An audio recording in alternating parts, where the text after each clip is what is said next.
This is Hidden Killers Week in Review. A look back at the most prolific stories of the week. This is Hidden Killers with Tony Brueski.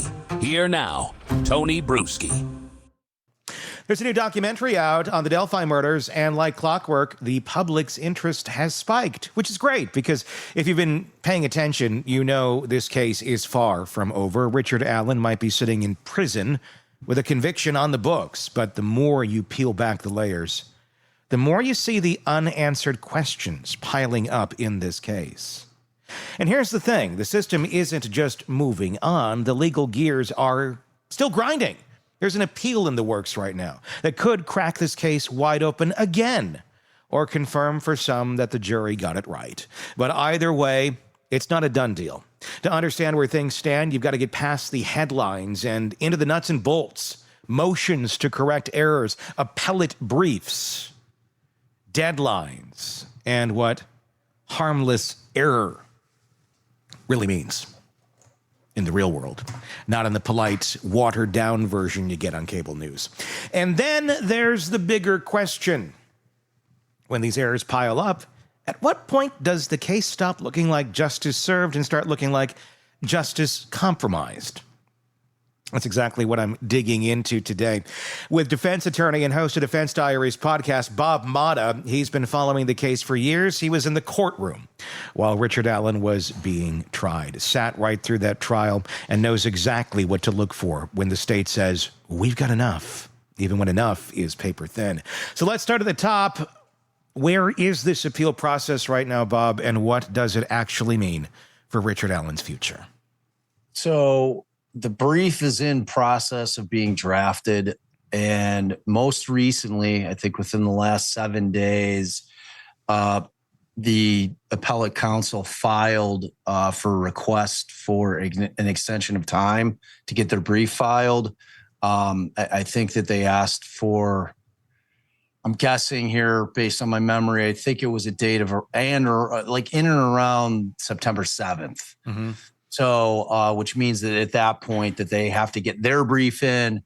Once that happens, it obviously gets tendered over to the state, and whoever's preparing, I don't know if it's the Attorney General for Indiana, whoever's going to handle the appeal for the state is going to file their reply brief or their response brief. So from a lot of people that I've talked to kind of in the know, in the Indiana kind of judiciary system, lawyers and so forth, it sounds like the best guess is they might ask for one more extension of time. Mm-hmm. A lot of people are kind of guessing that this thing will get filed in October, but that doesn't mean that it won't get filed in September. But I'm guessing it'll be the next couple of months we'll get that brief, and we'll see what issues that they're pointing out. So for people who aren't attorneys and don't know how this all works, what does it all mean exactly with these briefs being filed and where does this move down the line? So the first thing that's filed after a conviction, typically in Indiana, and every state has different rules of what you have to do before you jump into your direct appeal, which is the first appeal. That's what they call it, your direct appeal. But in Indiana, they had a vehicle called a motion to correct errors, which was filed in that case. And in that, they brought up a lot of things that they thought were incorrect about the trial that happened, things that were done and should have not been done, and things that were not done that should have been done. And, I thought that it was a pretty compelling thing. That goes to Judge Gull, though. Mm-hmm. So Judge Gull, in our state in Illinois, we file a motion for a new trial. Mm-hmm. And essentially we do the same thing. Some lawyers will just kind of put a boilerplate pro forma type pleading together and just file it just to take that necessary step in order to get the appeal underway. So other lawyers will really take a shot and identify issues that they think really do warrant a new trial without having to go through the process of the appeal. They're rarely ever granted, rarely. And obviously Gull did not grant the motion to correct errors.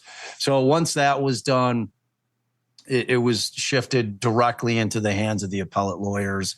And he's got a pretty capable Stacey Leone, is a really good appellate lawyer in Indiana. Like, she's had a lot of success in criminal appeals. And, what they're doing at this point, what you do in any direct appeal, is the focus is on errors that were made during pretrial rulings, errors that were made during trial. And you're arguing that these aren't harmless error. Harmless error is the death knell to any appeal. That is basically where the appellate court looks at it and they say, okay, well, we agree that there was an error made. However, we find it to be harmless in the sense that had this error not been made, it wouldn't have changed the result of what the jury came back with in terms of their verdict. Sure. So, but that's what you do with a direct appeal. You're looking for all the things, like, I'm assuming that they will be attacking the fact that she didn't allow third-party culprit defense to come in any capacity. That'll be a primary issue. The issue of the confessions, I think, will be brought up.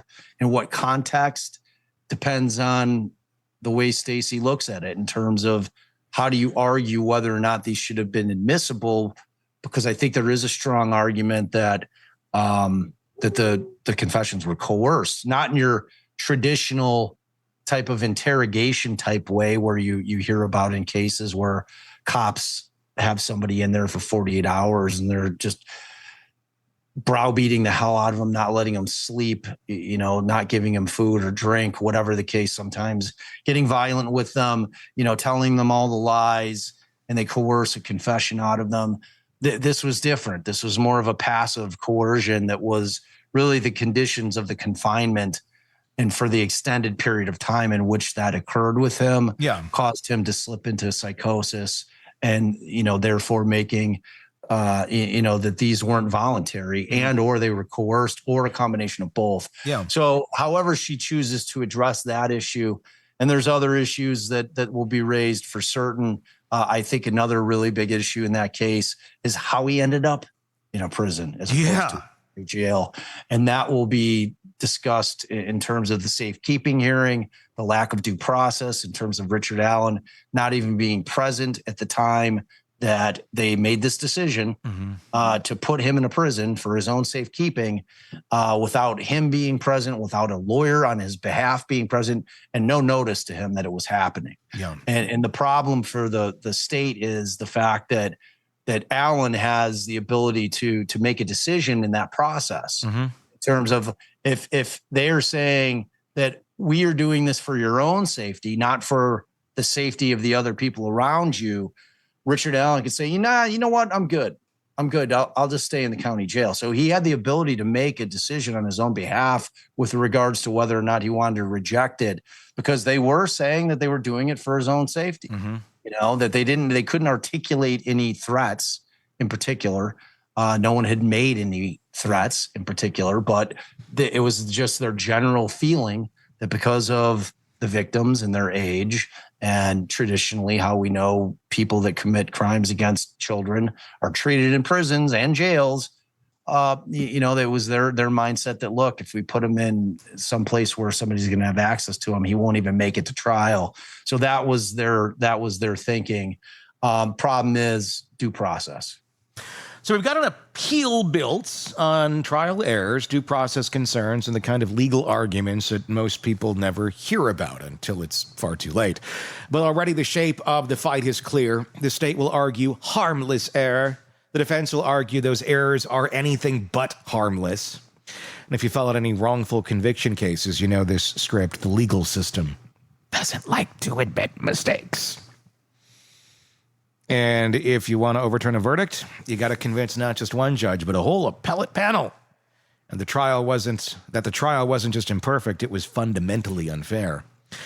But there's the uncomfortable part. Sometimes the easiest way to make sure your conviction survives is to keep your defendant under conditions that break him before he ever gets a second chance in court.